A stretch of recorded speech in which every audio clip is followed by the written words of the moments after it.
신약성경 320페이지 빌립보서 3장 1절에서 16절까지 교독해서 보겠습니다. 제가 먼저 읽습니다.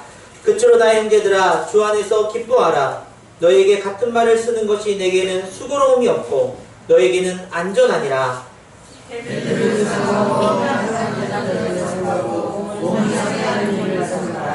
하나님의 성령으로 봉사하며 그리스도 예수로 자랑하고 육체를 신뢰하지 아니하는 우리가 곧 할례판이라. 그러나 나도 육체를 신뢰하노니 하나님은 이제 자기가 육체를 신뢰할 수 있는 것을 나는 더 그러하니라. 나는 8일 만에 할례를 받고 이스라엘 족속이요 베냐민 지파요 히브리인 중에 히브리인이요 율법으로는 바리새인이요 예수는 교회를 박해하고 율법에 이르는 힘이 없는 자라. 그러나 무엇이든지 내게 유익하던 것을 내가 그리스도를 위하여 다 해로 여길 뿐더러 또한 모든 것을 해로 여기는 내 주 그리스도 예수를 아는 지식이 가장 내가 그를 위하여 모든 것을 잃어버리고 내 삶을 여기는 그리스도를 얻고 그 안에서 발견되려 함이니 내가 가진 의는 율법에서 난 것이 아니요 오직 그리스도를 믿음으로 말미암은 것이니 곧 믿음으로 하나님께로부터 난 의라. 내가 그리스도와 그 부활을 겪는다. 그 고난에 참여함을 알게 그의 부심을 본받아. 어떻게 해서든 죽은 자 가운데서 부활에 이르려 하노니 내가 이미 얻었다 한도 아니요 오늘 이루었다 한도 아니라 오직 내가 그리스도 예수의 그것을 잡으려고 달려가노라. 형제들아, 나는 아직 내가 잡은 줄로 여기지 아니하고 오직 한 일, 즉 뒤에 있는 것은 잊어버리고 앞에 있는 것을 잡으려고 그때로 그리스도 예수 안에서 하나님이 위해서 부르신 그의 생사를 위하여 달려가노라. 우리 같이 읽겠습니다. 그러므로 누구든지 우리 온전히 이룬 자들은 이렇게 생각할지니 만일 어떤 일에 너희가 달리 생각하면 하나님이 이것도 너희에게 나타내시리라. 오직 우리가 어디까지 이르렀는지 그대로 행할 것이라. 아멘. 요즘 그 기생충이라는 영화가 미국에서 아카데미 상을 4개나 받으면서 큰 폭풍적인 인기를 끌고 또 그렇게 사람들에게 알려지고 있는 것을 우리는 볼 수 있습니다. 이 영화에 대한 어떤 이야기나 어떤 그런 내용 구성에 대한 것도 굉장히 많은 그런 이야기가 들리지만 특별히 이번에는 이 영화를 만든 봉준호라는 감독에 대한 이야기가 많이 회자되고 있는 것을 보게 되었습니다. 왜 그렇게 봉준호 감독이 사람들에게 인기가 있고 그에 대한 평가를 잘 하고 있는가? 제가 이제 영화를 다 보지는 못했지만요, 좀 그 관심이 생겨서 살펴보았습니다. 지금 여기 열거되어 있는 그 감독의 작품들이 있습니다. 그런데 이 감독은 단지 기생충이란 영화 한 가지 가지고 그렇게 작품성이나 어떤 것들을 인정받은 것이 아니라 그동안에 처음부터 상업영화를 만들면서부터 가지고 있던 그의 어떤 가치관이나 그가 하고자 했던 얘기들이 담겨져 있었고 그것이 일관되게 영화 속에서 나타났다가 이제 기생충이라는 영화에서 완성되었다, 이런 평가를 듣게 되었습니다.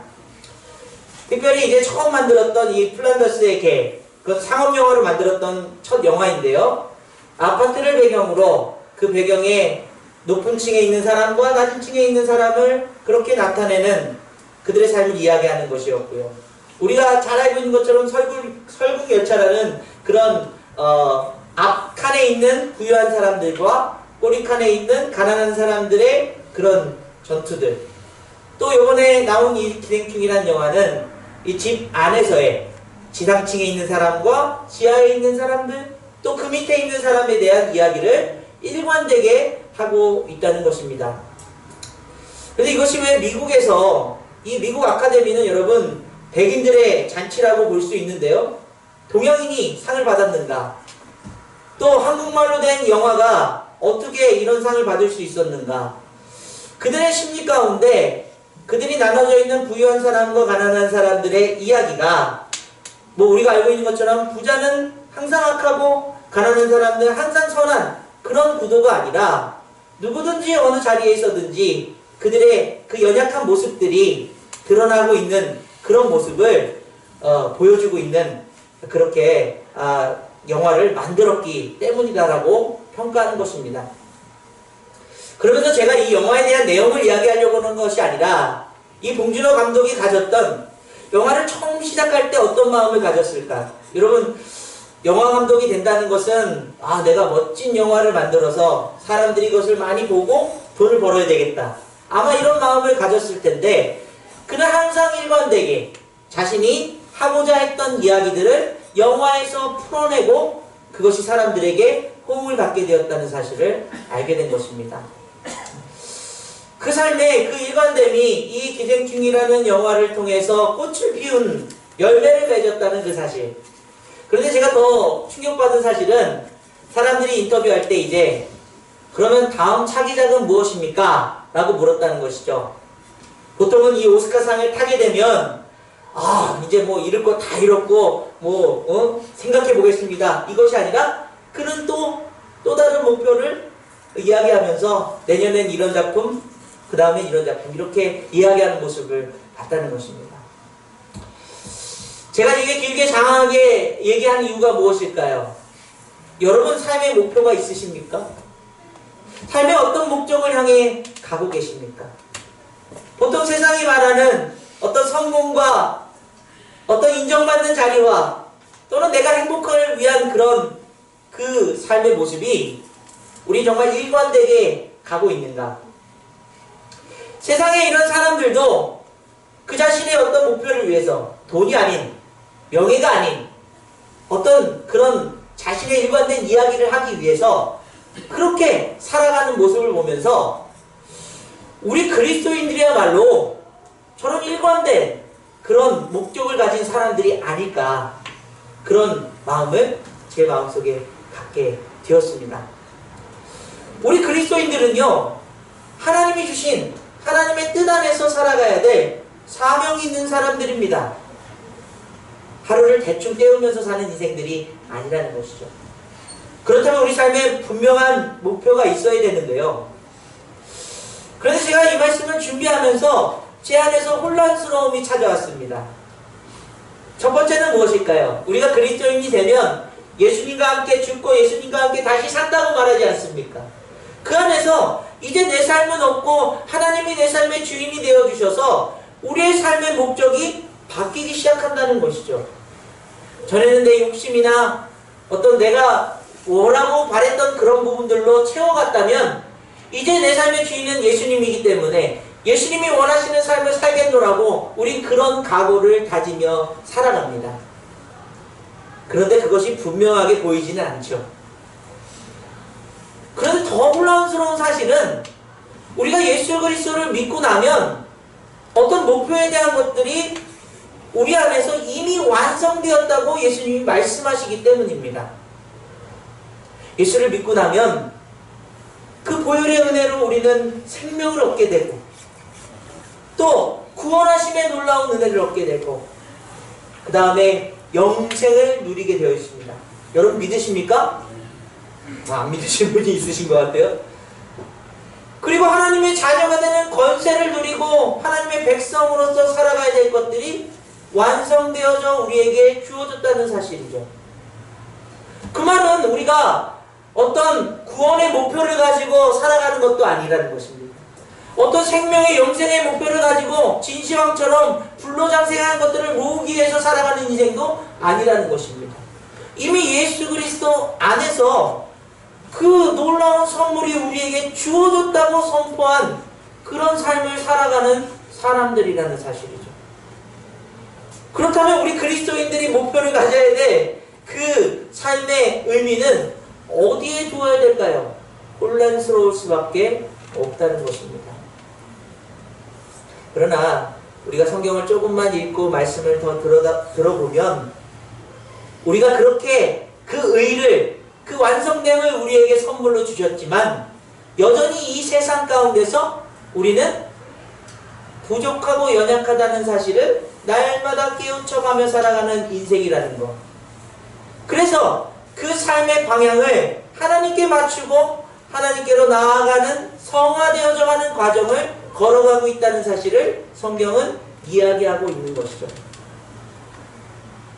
여러분의 삶이 예수님을 믿었더니 나는 이제 완전히 의로운 사람, 나는 이제 완전히 구원받아서 아무것도 안 해도 되는 그런 사람으로 이제 된 것이 아니라 여전히 세상 속에서 이미 의를 얻었지만 그 의를 향해서 걸어가는 인생이라는 사실을 선포하고 있는 것입니다. 그래서 그 혼란스러움이 여러분의 삶 가운데서 이제 어떤 목표를 설정해야 되고 그 목표로 살아가야 되나 그런 마음이 들 때 오늘 이 본문 말씀을 통해서 우리가 차근차근 이제 그 삶의 목표를 정해 나가야 된다는 사실입니다. 사도 바울은 오늘 본문 14절 말씀을 통해서 이렇게 선포합니다. 우리 같이 읽습니다. 시작. 그때를 향하여 그리스도 예수 안에서 하나님이 위에서 부르신 부르심의 상을 위하여 달려가노라. 아멘. 여러분, 하나님이 위에서 그 부르심에 이미 그 상을 받았다는 것이죠. 예수 그리스도를 믿음으로 구원받았다는 것입니다. 새 생명을 얻었다는 것입니다. 그러나 그 표대를 향해서 바울은 예수 안에서 달려가고 있다고 말하고 있는 것입니다. 그 말은 모든 인생에 그 삶의 목적이 있지만 그 뜻을 정하고 살아가지만 우리 인생은 하나님이 정해주신 하나님의 그 표대를 향해서 달려가는 것, 내 삶의 목표가 내 것이 아니라 하나님께 두는 인생이라고 얘기하는 것입니다.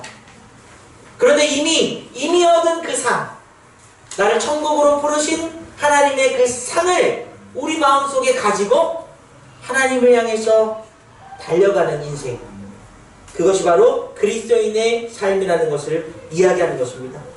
아니, 그러면 하나님, 도대체 내 인생의 목표, 내가 살아가면서 가지려고 했던 그 목표들은 다 뭐가 되나요? 그리고 그 표대는 무엇입니까? 이런 의문을 가질 수밖에 없는 것이죠.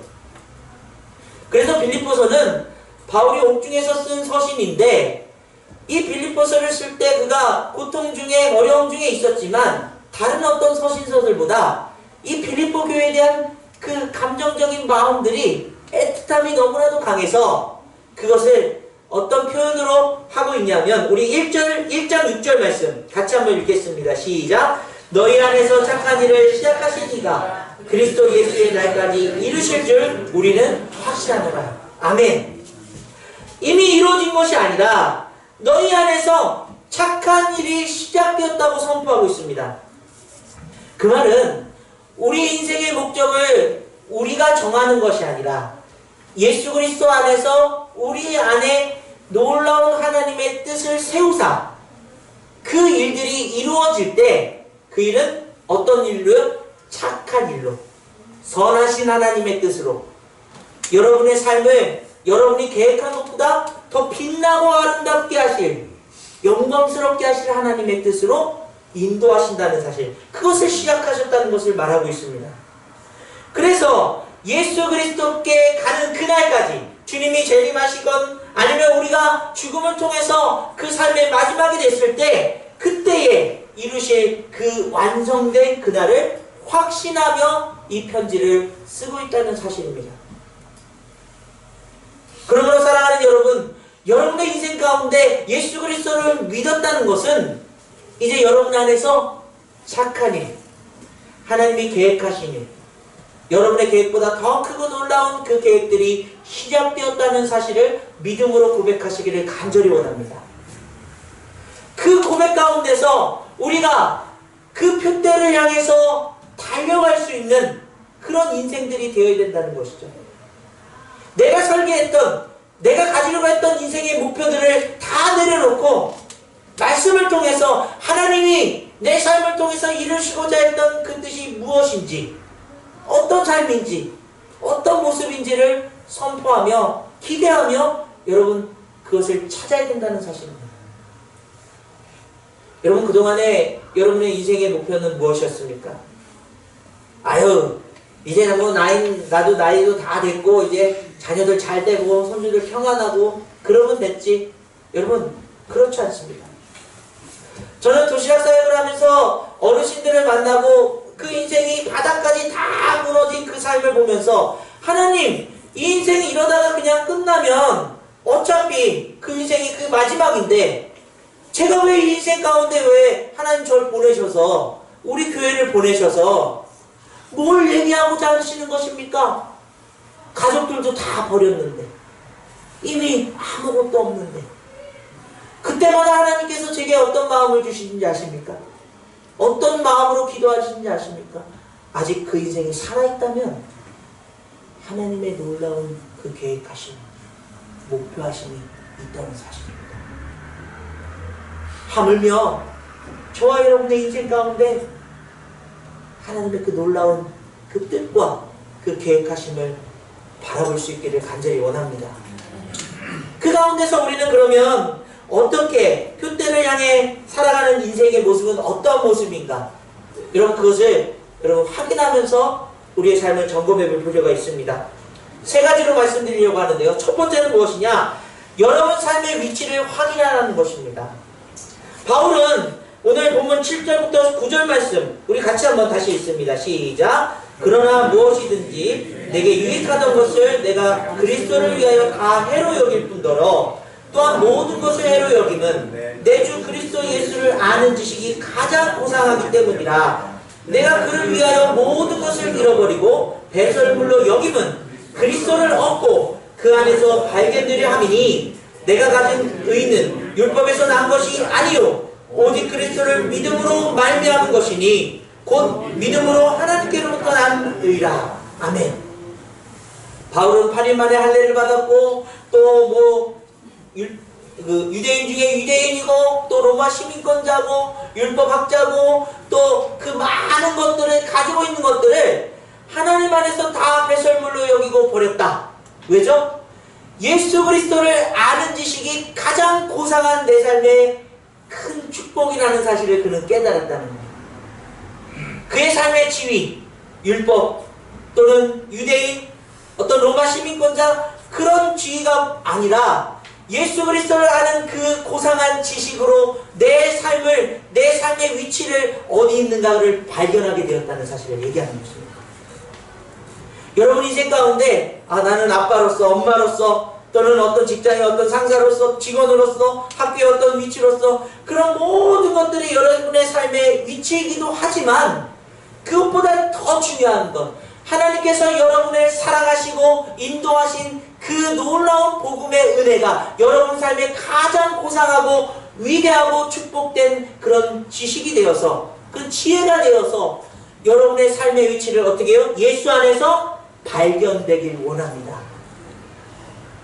여러분 그렇다면 여러분의 삶의 위치는 어디입니까?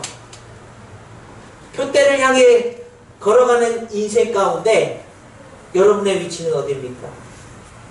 이미 우리는 예수 안에서 그 착한 일을 시작되었기 때문에 여러분은 의인입니까? 아니면 죄인입니까? 많은 분들이 어떨 때는 내가 오늘 이제 오후에 막 가서 봉사하고 그러면 내가 좀 이제 착해진 것 같아. 내가 좀 의가 있는 것 같아. 이렇게 생각하다가 어느 날 욕심에 선택하고 또 다툼이 일어나면 아유 내가 죄인입니다. 이렇게 고백하는 게 우리 인생이죠. 그렇다면 여러분 옆에 있는 사람 얼굴을 한번 잠깐 보겠습니다. 졸고 있어도 한번 보겠습니다. 옆에 있는 사람은 의인입니까? 죄인입니까? 의인입니까?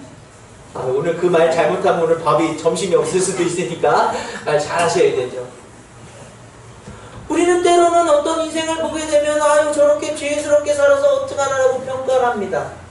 때로는 저 선한 모습을 보면은 야 참 하나님이 많이 의가 살아났구나 이렇게 얘기합니다. 그러나 성경은 이분법적으로 우리를 죄인이다 의인이다 너는 의롭게 했으니 의인이다 너는 죄인 행동을 했으니까 죄인이다 이렇게 말하지 않는다는 거예요. 성경은 우리에게 의인은 없나니 하나도 없다 이것을 전제로 시작합니다. 그렇다면 우리 안에서 의인은 없습니다. 하지만 우리가 죄를 예수 그리스도 안에서 우리를 단번에 구원하신 그 사랑 가운데 의롭게 만드셨기 때문에 우리는 그 의를 향해 걸어가는 인생. 그래서 이거 표현을 제가 하나 만들었어요. 의인도 아니고 죄인도 아닌 은혜인이다 라고 얘기합니다. 왜죠? 우리가 살아가는 그 의를 향해서 걸어가는 인생들 가운데 죄도 아닌 의도 아닌 하나님의 은혜 없이는 한순간도 살 수 없다는 사실을 날마다 확인하는 것이 우리의 삶이기 때문입니다. 그러므로 우리 삶의 위치는 그 표대 향해 가까이 다가 있는 것도 아니고 죄를 향해 거꾸로 가는 것도 아닌 은혜의 자리에 있다는 사실을 여러분 고백하시길 간절히 원합니다. 그 말은 우리 삶에요, 죄가 드러날 때, 그 의가 드러날 때도 항상 어떻게 해요? 하나님의 은혜였습니다라고 고백하는 인생이라는 거죠. 여러분 인생을 그렇게 하나님의 은혜로 채워주시고 부족하고 연약하고 그렇게 무지한 행동을 할 때에도 은혜로 여러분들을 감싸주시고 그렇게 잘났다고 교만해지고 또 그렇게 의롭다고 자신만만할 때에도 은혜 없이는 그것조차 아무 의미 없다는 사실을 우리에게 알려주시는 그 은혜의 자리가 여러분의 삶의 자리라는 사실입니다. 그 말은 우리 옆에 있는 사람들 다시 한번 보세요. 죄인입니까? 의인입니까? 은혜인입니까? 은혜인. 아멘. 은혜인인 것이에요. 못나고 짜증나게 하고 힘들게 한다 할지라도 은혜인인 것입니다. 나에게 너무 잘해주고 나에게 막 행복을 가져주는 줄 알지라도 은혜인인 것입니다. 우리는 이것을 확인할 때 우리가 표대를 향해 달려가는 그 발걸음이 한 걸음 한 걸음이 항상 하나님의 은혜로 채워가는 그런 인생들이 될 줄 믿습니다. 내 삶만 채우는 것이 아니라 내 옆에 있는 사람도 은혜가 필요하니까 여러분 누군가를 정죄하고 판단하는 것이 아니라 하나님 저 인생 가운데 하나님의 손길이 그 보혈의 씻으심이 그 은혜가 필요합니다. 그렇게 고백하고 기도하고 도와줄 수 있는 그런 인생.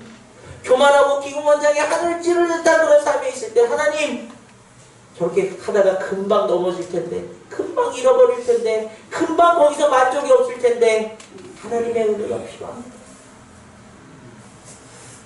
그런 여러분의 삶의 그 자리를 확인하며 표대를 향해 걸어가는 인생들 되시길 간절히 원합니다. 두 번째는 뭐냐면요, 표대를 달려가는 중임을 확인하라는 것입니다.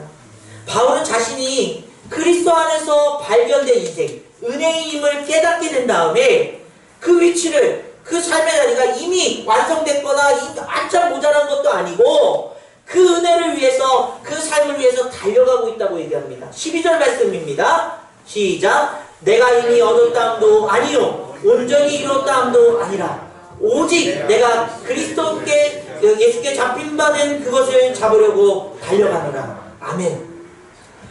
중요한 것은요, 우리 삶에 그 표대가 무엇인지를 확인해야 된다는 거예요. 교회 생활 열심히 하고 막 봉사하고 막 그랬는데 어느 순간 달려가 보니 소진되어 있는 나를 발견해요. 내가 여기서 뭐 하고 있지? 목적을 잃어버린 사람들이 너무나도 많습니다. 교회에서는 행사를 막 돌리면서 이렇게 해야지, 복 받고 이렇게 해야지 잘 될 겁니다. 여러분들에게 막 정신없이 하고 나서 아유 이렇게 힘든데 하나님 내가 왜 은혜로 이렇게 해야 되는데 왜 이렇게 힘듭니까? 어느 순간인가 그 예수님의 그 표대의 자리에 다른 것이 세워져 있는 거예요. 그래서 바울은 날마다 그 표대가 무엇인지를 확인하는 거예요. 그런데 여러분 보십시오. 오직 내가 그리스도 예수께 잡힌 바 된 그것, 그 표대가 무엇인지를 안다는 것입니다. 여러분 예수님께 잡혔다는 얘기가 무슨 얘기입니까? 여러분 코 끼셨어요? 뭐 빚진 거 있습니까?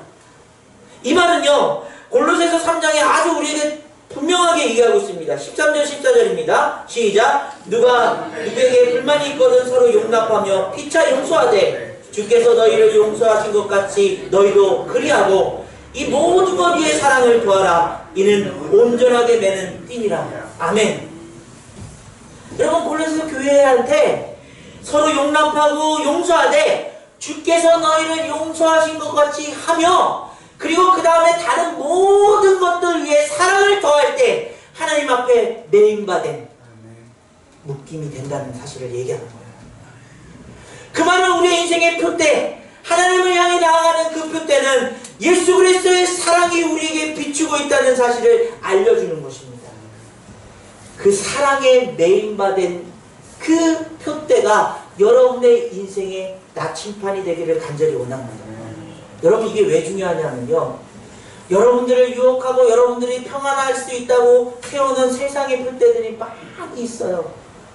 아, 이거 하면 행복할까? 이거 하면 사랑받을까? 이거 하면 잘 살까? 이거 하면 사람들한테 인정받을까? 그런 표대들이 아니라 십자가의 은혜로 여러분의 죄를 대신 짊어지신 그 희생의 사랑으로 우리에게 비추시는 그리스도의 빛이 여러분의 사랑의 표적입니다.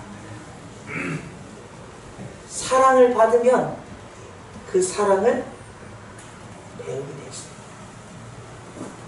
그 놀라운 사랑 안에 메인바디였던 바울이 그 표적을 향해서 달릴 수밖에 없는 거예요. 왜죠? 그 사랑이 내게 너무나도 귀하기 때문에. 여러분, 사랑받지 못한 사람들의 표정을 보셨습니까? 난 혼자야. 난 누구도 날 사랑해 줄 사람이 없어. 세상에 어떤 것들을 다 갖다 줘도 그 사랑이 없으면 그 인생에 살아있는 목적을 깨닫지 못합니다. 하나님의 사랑을 여러분 안에 비추시다 그것을 표적으로 삼으실 때 여러분들이 그 표대를 향해 달려가야 되는 이유는 그 사랑이 너무나 크고 그 사랑이 내 삶을 통해서 나를 위로하시기 때문에 나도 그 사랑을 따라 그 사랑을 배우고 싶습니다. 그 사랑을 표현하고 싶습니다. 그 사랑대로 살고 싶습니다.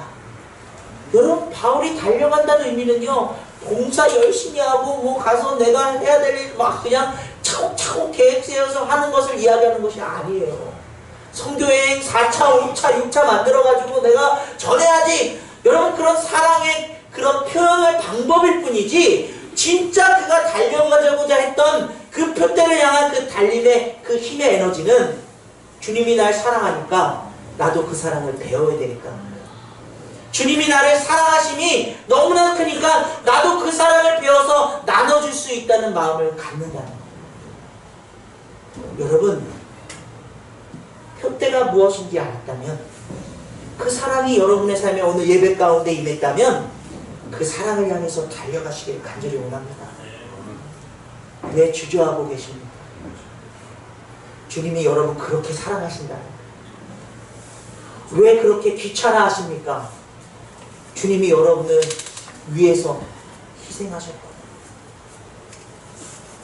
우리는 그 사랑을 배우면 배울수록 우리가 그 사랑을 따라갈 수밖에 없는 사랑에 빠진 사람들로, 정말 사랑한 사람을 만나기 위해서 택시를 잡아 타고 빨리 가서 만나야 되겠다라고 그런 마음을 가진 것처럼 여러분 달려갈 수 있길 간절히 원합니다.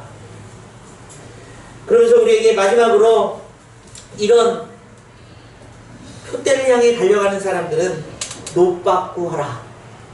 이 말을 쓸까 말까 참 고민했어요. 여러분들 오해하실까봐. 도대체 그 노빠꾸가 뭐야? 여러분, 이것은 요즘 젊은 사람들이 쓰는 용어입니다. 영어의 노자에다가 빠꾸는 원래 백인데 일본 분들의 그런 그 말이 빠꾸라고 쓰잖아요. 후진은 없다, 이런 뜻인데요. 이 말은 인생에 있어서 이제 내가 전진하면서 나가야 되겠다, 뒤를 돌아보지 않겠다, 또 후회 없는 인생을 살아보겠다. 어떤 사랑하는 사람한테 고백하지 못하고 맨날 낄대고 있는데 이제 직진해서 이제 고백해야 되겠다, 이런 뜻을 가지고 있습니다. 그런데 사도 바울이요, 그 표대를 향해 그 달려가는 그 삶에 노빠꾸라고 선언하고 있는 거예요. 자, 오늘 본문 13절 14절 말씀을 읽습니다. 시작. 형제들아, 나는 아직 내가 잡은 줄로 여기지 아니하고 오직 한 일, 즉 뒤에 있는 것은 잊어버리고 앞에 있는 것을 잡으려고 표대를 향하여 그리스도 예수 안에서 하나님을 위해서 부르신 부름의 상을 위하여 달려가노라. 아멘. 아멘. 그가 오직 한 일, 뒤에 있는 일을 잊어버리고 앞에 있는 것을 잡으려고 표대를 향하여 달려간다 라고 선언하고 있습니다. 여러분, 뒤에 있는 일은 무엇일까요? 어떤 일을 빠꾸하지 않겠다고, 돌아서지 않겠다고 말하는 걸까요? 이건 두 가지 의미로 우리에게 다가옵니다. 첫 번째는요, 과거에 가졌던 내 상처나 내 울분, 내 무지하고 연약했던 것들 때문에 우리가 달려가지 못하고 멈춰져 있는 그것을 이제 잊어버리겠다는 거예요. 여러분, 과거에 매여있는 분들 얼마나 내 과거에는 이랬고, 과거의 영광이 이랬고, 뭐 이런 상처가 이랬고, 그래서 지금 표대를 향해서 달려가야 되는데, 그 사랑을 향해서, 그 빛을 향해서 회복하고 자라나야 되는데, 그 과거에 붙잡혀서 온전한 그 방향을 잡고 가지 못하고 있는 거예요. 여러분, 오늘 이 시간 선포하십시오. 여러분의 과거가 어땠든, 여러분의 삶에 그런 무너졌던 상황들이 어쨌든, 오늘 지금 이 시간 그리스도 안에서 그 놀라운 주님의 보혈로 씻으시고 뒤돌아보지 않는 인생이 되길 간절히 원합니다. 또 한 가지 의미로서는요, 과거의 영화를 너무나 많이 기억하고 있는 사람들이에요. 바울이 만약에 자신의 인생에 막 1차 전도여행, 2차 전도여행 통해서 교회들이 세워져서 내가 이런 사람이야, 이런 거 했었어, 저런 거 했었어, 막 이러면서 자랑하고 있었다면요, 그는 표대를 향해서 달려갈 수가 없습니다. 아, 내가 교회 생활 30년 하는 동안 옛날에 내가 뭐 교회를 이렇게 세웠고 저렇게 세웠고, 여러분, 표대를 향해 달려가는 사람에게 그것이 중요하지 않다는 사실이에요. 주님 안에서 그런 귀한 일들을 행하셨으면 주님이 아시면 됐어요. 이제 닫아버리십시오. 지금이 중요합니다. 앞으로 달려나가야 될 여러분의 삶이 중요합니다. 그 안에서 하나님이 하실 그 계획한 일들이 이전 것보다 더 큰 일들을 여러분을 통해서 이루실 줄 믿습니다. 아, 내가 왜 옛날에 한 거 왜 이렇게 몰라줘? 아, 나 이렇게 옛날에 뭐 말씀 세운교회 세우고 막 이렇게 열심히 여러분들 섬겼는데 왜 저 몰라주세요? 여러분, 그런 목사가 되지 않길 간절히 원합니다.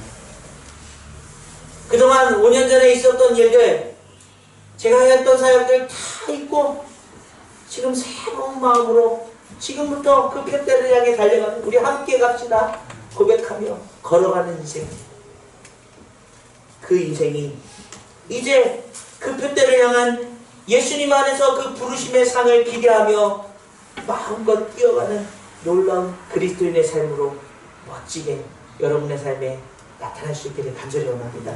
사랑하는 여러분, 우리는 세상이 가진 목표로 살아가는 인생들이 아닙니다. 봉준호 감독이 어떤 삶인지는 잘은 모르지만 그가 꿈꾸고 계획했던 목표를 여러 영화를 통해서 이뤄냈던 그 삶을 보면서 우리 그리스도인들이야말로 그런 놀라운 하나님의 목표와 그 삶을 이뤄낼 수 있는 하나님의 존귀한 백성들임을 선포하시길 간절히 원합니다. 그 안에서 하나님이 우리에게 비추신 그 놀라운 빛이, 사랑이 우리를 그 방향으로 인도해 주실 줄 믿습니다. 여러분, 삶은 방향이에요. 지금 완전히 완성된 것이 아닙니다. 그러나 주님을 향해 그 방향을 잡고 걸어가는 인생 가운데 하나님이 도우시고 힘주시고 능력 주실 줄 믿습니다. 그 안에서 여러분의 가정과 여러분의 삶의 모든 그 자리에서 하나님이 계획하신 일들을 이루어갈 수 있기를 간절히 원합니다. 우리 찬양으로 고백하며 오늘 말씀을 마무리하려고 합니다.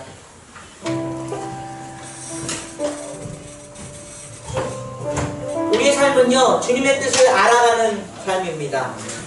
고단하고 힘겨운 오늘 가운데서도 주님이 우리의 마음을 아시니까 여러분, 실망하지 마시고 또 원망하지 마시고 믿음의 눈을 들어서 여러분, 주님을 향해 그 사랑을 향해 걸어갈 수 있는, 달려갈 수 있는 귀한 인생 되시기를 간절히 원합니다. 고단한 인생길, 고단한 인생길, 힘겨운 오늘도 예수 내 마음 아시네. 지나간 아픔도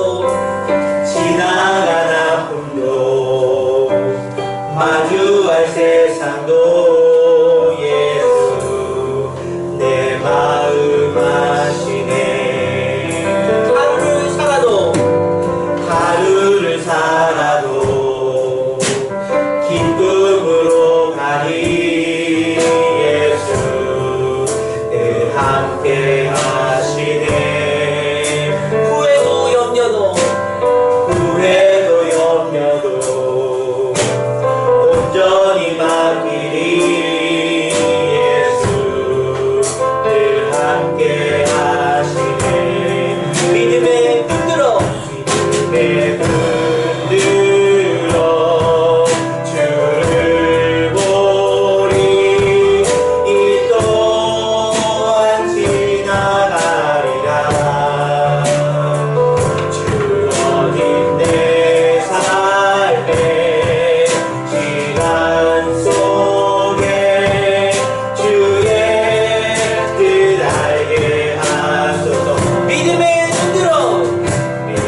삶의 자리는 은혜의 자리입니다. 은혜 없이는 살 수 없는 우리의 인생들입니다. 하나님이 비추신 그 사랑의 빛으로 그 표대를 향해서 달려갈 수 있기를 간절히 원합니다. 오직 예수님께만 그 사랑이 있습니다. 그 사랑을 배우고 알고 실천하기 원하는 그 달려가는 그 열망들 회복되시기를 간절히 원합니다. 뒤를 돌아보지 마십시오. 과거에 얽매이지 마십시오. 지금 현재가 하나님 여러분을 가장 사랑하시는 순간입니다. 그 순간을 통해서 여러분 앞으로 걸어갈 수 있도록, 아니 달려갈 수 있도록 여러분의 삶을 붙들어 주시고 인도해 주실 줄 믿습니다. 우리 시간에 그동안에 가졌던 내 삶의 목표 주님 다 내려놓고 그 십자가의 사랑을 향한 그 표대를 향한 삶으로 주님 인도하여 주옵소서. 내가 가졌던 목표보다 더 큰 하나님의 계획과 인도하심이 우리에게 다가올 줄 믿고 그렇게 고백하며 기도하길 원합니다. 이 시간 같이 기도하겠습니다. 아버지 하나님 감사하게 됩니다. 정말 세상이 있는 목표, 세상에 사람들이 가졌던 그 삶 때문에 정말 내 삶이 없고 그렇게 남의 인생을 살았던 그런 모습은 없거든요. 이제는 내 삶의 목표가 예수 그리스도를 향한 선대를 향한 달려갈 수 있는 마음이 회복될 수 있도록 도와주시옵소서. 주님 내 인생의 자리 어디입니까? 완성되었습니까? 아직 너무나 못하셨습니까? 아닙니다. 그 자리, 은혜의 자리, 너무나 못하셨습니까? 그 자리, 우리 자유를 준비하기 원합니다. 이제 우리의 삶에 걸어가야 될, 달려가야 될 그 구역이 하나님 은혜를 통해서 정말 그 십자가의 사랑을 바라보며 달려갈 수 있도록 도와주시옵소서. 주님 그 사랑을 배우기 원합니다.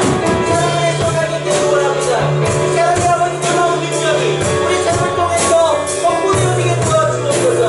아버지의 우리 삶을 내려놓고 하나님이 지금 이 시간이 하나님이 도와주시는 삶의 자리로 아버지의 편하게 나아갈 수 있도록 도와주시옵소서.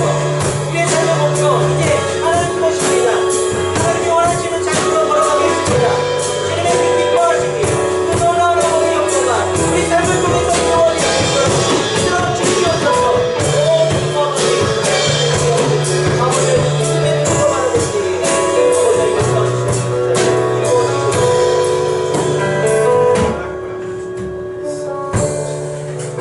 우리의 모든 삶이 오직 하나님께만 있음을 고백하며 기도합니다. 그동안 가졌던 내 삶의 목표, 아니 목표 없이 살았던 우리들의 삶을 내려놓고 하나님이 우리를 사랑하심으로 세우신 그 놀라운 표대를 향해 기꺼이 달려갈 수 있도록 도와주시옵소서. 그 달려가는 그 길에 은혜 아니면 하나님의 놀라운 손길이 아니면 살아갈 수 없는 인생들임을 고백하게 해주시고 과거를 돌아보지 않고 지금 현재 하나님의 큰 사랑 안에서 하나님의 계획하심을 그 인도하심을 바라며 소망하며 달려갈 수 있는 귀한 그리스도인들 되게 도와주옵소서. 감사드리며 예수 그리스도의 이름으로 간절히 기도드립니다. 아멘.